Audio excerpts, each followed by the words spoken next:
tell you right now, he doesn't care about you if he tries to touch you on a first date. Ladies, let me tell you something.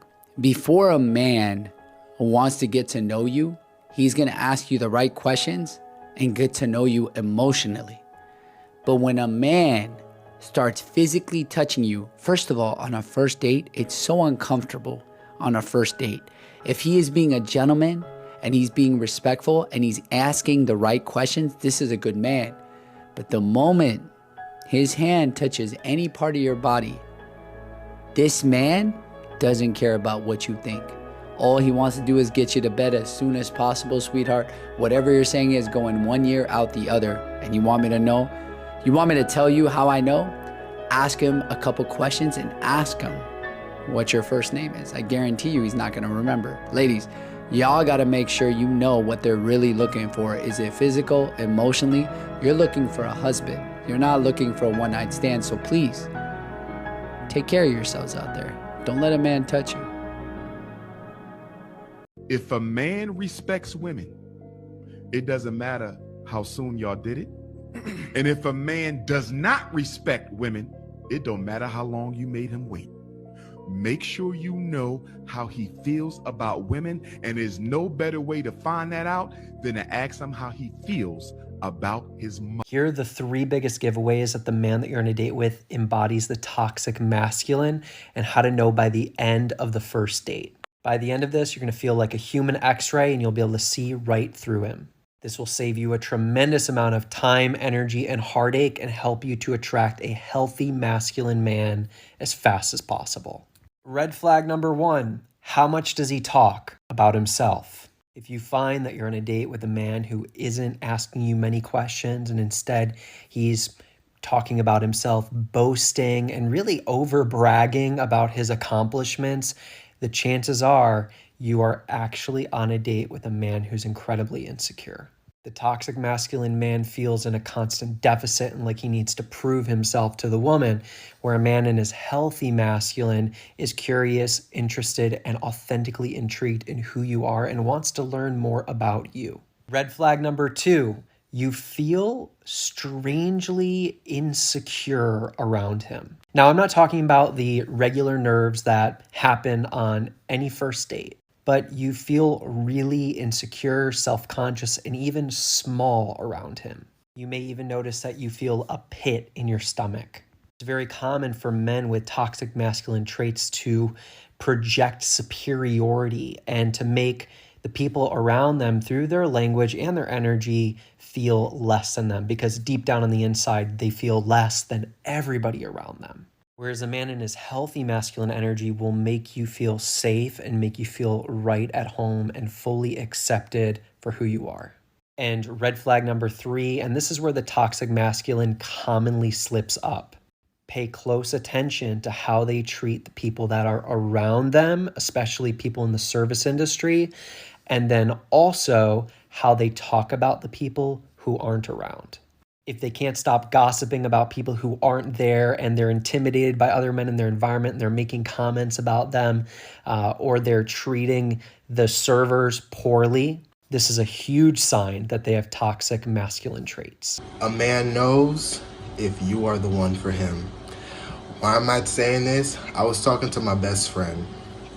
He was dealing with this girl. This girl was head over heels for him.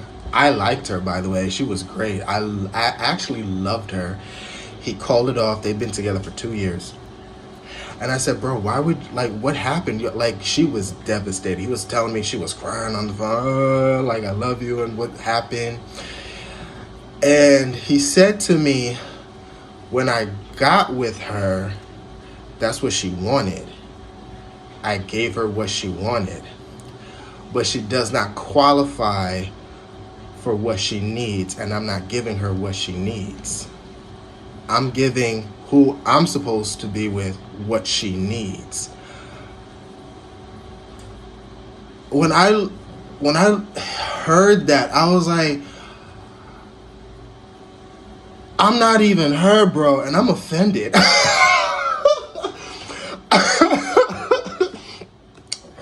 So let me tell you something, ladies. And he's from India, so it's like he was already destined to be with the woman that, his parents set him out to be with. So let me say this to anybody out there: do not waste your time. Do not waste your time. If you are giving your all into something, because I'm a witness, she was always taking care of him. She was doing the most, going out. But the woman he's about to marry, he's going all out for her, giving this woman he's meant to be with what she needs and what she qualifies for. So the woman, so it's like I learned want and need. I know what it means, but it's like in that moment, it was like want and need, two separate things. So I gave her what she wanted. That's what you wanted. I'm not going to give you all of me. You don't qualify for that. You qualify for this. Wow. So to anybody out there, listen, don't waste your time. What you should do, value yourself first. Manifest the person that you deserve and who would care for you and respect you and put a ring on your finger.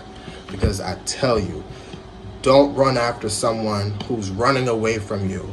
And if they're running away from you and you caught them by the hook, they're only going to stay but so long.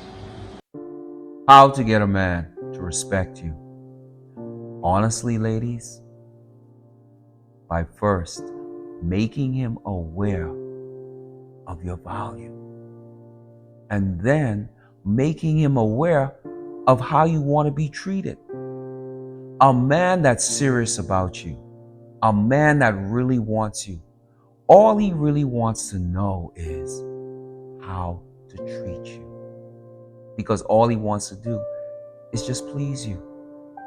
Now, the man that's not serious about you, all he wants to do is to devalue you. And that's because he doesn't want to respect you. He wants to do whatever he can do or wants to do with you. You can always tell, ladies, how much a man values a woman by how much respects her, how much respect he gives to her. Good relationships, healthy relationships, they are built on foundations made of love and respect. A man can't love you unless he respects you. And a man can't respect you unless he values you. So in order for a man to respect you, you have to make him aware of your value and then aware how to treat you. Girl, the corniest guys make the best husbands. And anytime a client comes to me and says, oh my God, he's so corny, I said, girl, this is your future husband. Now, as a dating coach for 14 years and as your fairy godbrother, I know that this is going to sound really crazy, but I see it as I get 2 to 3 women into relationships every week. A lot of them are not ready for this kind of guy, but once they're in a relationship with him, it's the best relationship that they've ever had. Now, the reason why corny guys make the best boyfriends, partners, and husbands is because, one, they actually are true romantics. It's not games. So they're going to do things because of the love for you that they have, not because they want to impress you, right? So they're going to do the flowers. They're going to open the car door, the restaurant door. He's going to make the plans because he's a true romantic. Secondly, he's going to support you, right? He's going to make you the main character of the relationship versus the other way around, which will allow you to expand and be the best version of yourself. He's going to love the things that you hate about yourself and in turn help you love yourself. Also, the corny guys make the best dads. You got to do the corny stuff to be a good dad. You got to paint the nails with the daughters. You got to paint the Easter egg for Easter, right? He's the guy who's going to do your daughter's hair and do the braids and all of that, which is quote unquote corny, but necessary, intimate, loving, quality time that is necessary. The top things that are preventing a lot of women from getting their best corny husband is the fact that oftentimes I will hear, oh, he's so boring, I'm bored. Please understand that boring equals peace. Yeah.